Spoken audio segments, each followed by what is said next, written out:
આજે આમ આદમી પાર્ટીની કામગીરીને જોઈને માનનીય કેજરીવાલજીની કામગીરીને જોઈને ઝાલોદ વિધાનસભામાંથી 5000થી પણ વધારે કાર્યકર્તાઓ આમ આદમી પાર્ટીમાં જોડાયા છે. એમનું સહર્ષ અમે સ્વાગત કરીએ છીએ.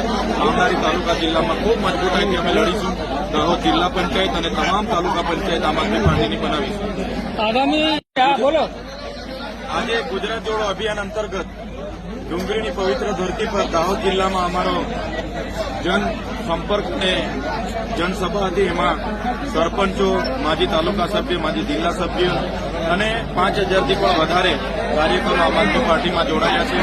જે પ્રકારે ગુજરાતમાં ખેડૂતો સાથે અન્યાય થાય છે, કડતા પ્રથાની સામે લડનારા અમારા આગેવાનો પર જે લાઠીચાર્જ થયો છે, ખોટા કેસો થયા છે, એના માટે પણ આવનારા દિવસોમાં અમે લડવાના છે.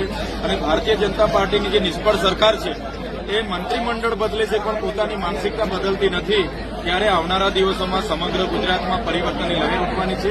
આમ આદમી પાર્ટી તમામ તાલુકા, જિલ્લા અને નગરપાલિકા, મહાનગરપાલિકાની બેઠકો પર લડવાની છે અને 2027માં પણ લડશે. અને આવનારા દિવસોમાં ગુજરાતમાં પરિવર્તન આવવાનું છે અને એમાં આમ આદમી પાર્ટી ખૂબ સારી રીતે આગળ આજે વધી રહી છે. એટલા હાથે લડશો? હાલમાં કોંગ્રેસ સાથે કોઈ ગઠબંધન નથી અને આવનારા દિવસોમાં વિધાનસભામાં પણ શીર્ષ નેતૃત્વ નક્કી કરશે ત્યારે ગઠબંધન થશે અને નહીં ગઠબંધન થશે તો તમામે તમામ બેઠકોમાં આમ આદમી પાર્ટી સ્વતંત્ર લડશે. કયા પક્ષના લોકો? આજે ભારતીય જનતા પાર્ટી અને કોંગ્રેસના ઘણા અને બીજેપીના પણ ઘણા લોકો આમ આદમી પાર્ટીમાં જોડાયા છે.